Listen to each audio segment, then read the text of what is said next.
Until you make the unconscious conscious, it will direct your life, and you will call it fate. Carl Jung. Why do so many of us carry pain we can't name? Why do we find ourselves stuck in cycles of self-sabotage, fear, and numbness, even when life seems fine on the surface?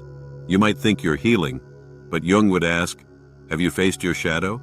In a world obsessed with quick fixes and surface-level self-help, Jung's work remains one of the most profound and most ignored approaches to understanding trauma. This video isn't about trendy psychology. It's about going deeper. It's about the parts of you that still cry in silence. It's about what Jung knew, that trauma isn't just something that happens to you. It's what happens within you when the soul is forced to split. So let's go there, to the places you've avoided. Let's talk about trauma the way Jung saw it. Jung didn't talk about trauma the way modern textbooks do. For Jung, trauma wasn't only about the event. It was about what the event did to the psyche. It wasn't just the abuse, the neglect, or the shame. It was the soul's reaction to that pain. It was how the mind split to survive.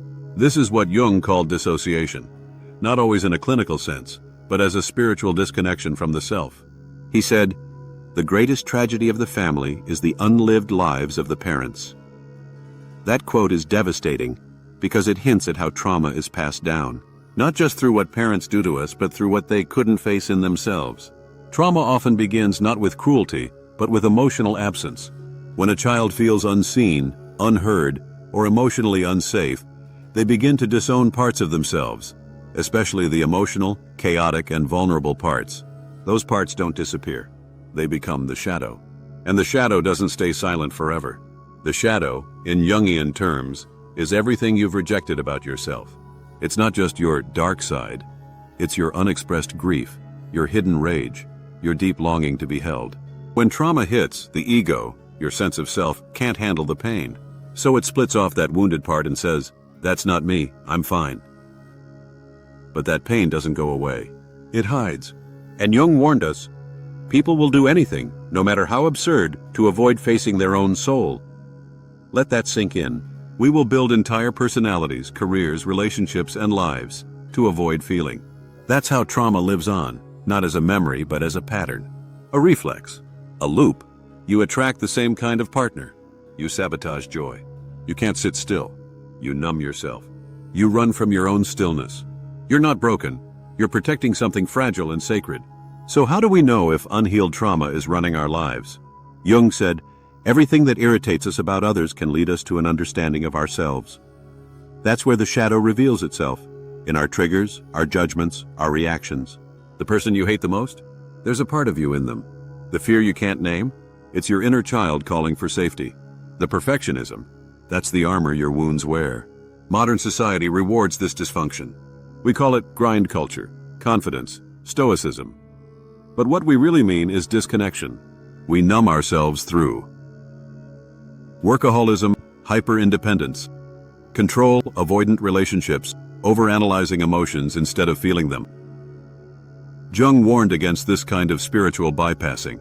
He believed true healing meant reclaiming what was lost, even if it terrifies us. And often the thing we're most afraid of is feeling. I want to ask you something. What part of your past still lives in your present?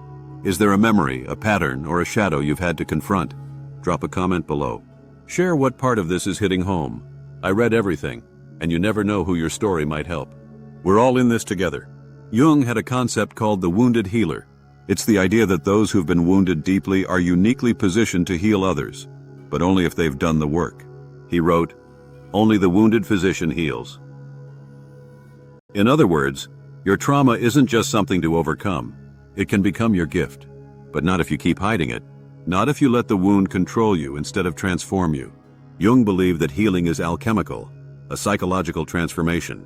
You go into the darkness not to stay there, but to retrieve the gold. This is the journey of the self, not just surviving, but becoming whole. And wholeness isn't perfection, it's integration. It's being able to say, I was broken, I was hurt, I was lost, but I reclaimed myself, and now I see my scars as sacred. That's the medicine. That's the path forward. The modern world teaches us to escape the self. Jung taught us to return to it. Every scroll, every like, every distraction is a defense against stillness. And in that stillness, the shadow waits. Jung didn't believe in healing through intellect alone. He saw how industrial society pushed us away from myth, ritual, and inner meaning. He said, "The sole purpose of human existence is to kindle a light in the darkness of mere being." But how do you kindle a light when your nervous system is in survival mode? We need to slow down. We need to create space for silence, for art, for therapy, for spiritual practice. Because trauma doesn't heal through logic. It heals through presence. And that presence must be courageous enough to face the truth. You were hurt. You split to survive. And now it's time to come back home. If Jung were alive today, he wouldn't just write more books. He'd look us in the eyes and ask, "Have you met your shadow?" He'd say that healing isn't found in memes or affirmations, but in the hard, sacred work of remembering who you are. He'd remind us, your visions will become clear only when you can look into your own heart. Who looks outside, dreams. Who looks inside, awakens. And that's what we've forgotten. We're dreaming outward, chasing validation, chasing comfort. But awakening? That's different. That's when you stop running. That's when you listen to the child inside you, who's still waiting to be seen.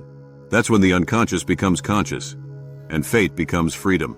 If any part of this spoke to you, you're not alone. Trauma may have shaped you, but it doesn't have to define you. You're not broken. You're awakening. So keep going. Let your healing become your rebellion. Let your inner work become your revolution. And if this resonated, subscribe to Disrupt the Psyche. We go beyond surface-level psychology here. We speak soul. We speak shadow. We speak truth. Thank you for watching. And remember, you're not here to be perfect. You're here to be whole.